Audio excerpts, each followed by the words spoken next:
And isn't always about furious anger and instilling fear. As enemies attempt to attack your energy and lower your vibration, understand this: power is untouchable. Power may notice, but it doesn't care. Sometimes power is simply not giving a fuck. Being a powerful man isn't always about furious anger and instilling fear, meaning sometimes it is. You need to retain the capability to instill fear with furious anger.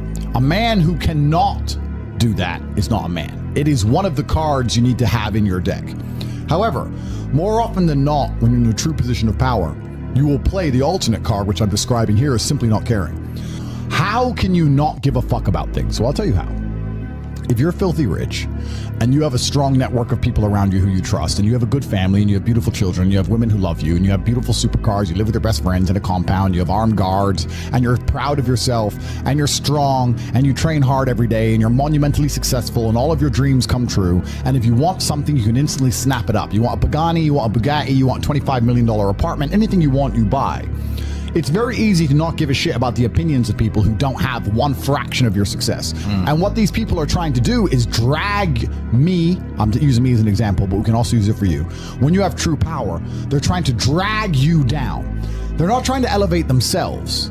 They're trying to drag you down, which is a very different thing, because it's amazing how God rewards those who are trying to build and create and elevate, and how it punishes those who are simply trying to destroy and be spiteful and negative. And these people are going to dedicate hours and hours and millions of hours of their life towards a certain cause to try and drag people down who they cannot affect because they're already too powerful and too large.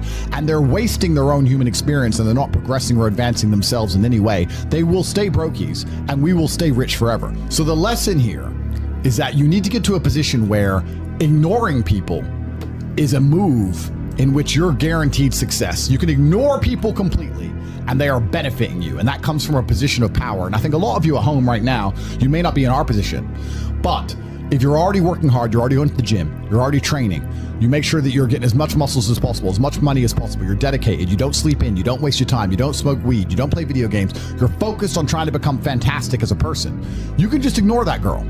That girl who broke your heart or cheated on you, just ignore her. The most powerful move you can make is ignore her. Yeah, you could yell at her. Yeah, you could try and make her scared of you, blah, blah, right? That's not going to work. The powerful move is just to completely ignore her because you're on your ascent. She is likely on her descent. She likely has no intention of improving herself, no intention of becoming richer, no intention of becoming better looking. Time is against her. As she gets older, she's going to lose her looks. You're going to continue your ascent, and she's going to have to watch you for the rest of her life be the man that she could have been with that she's no longer good enough for. The best thing you can do is simply ignore her. That is the powerful move.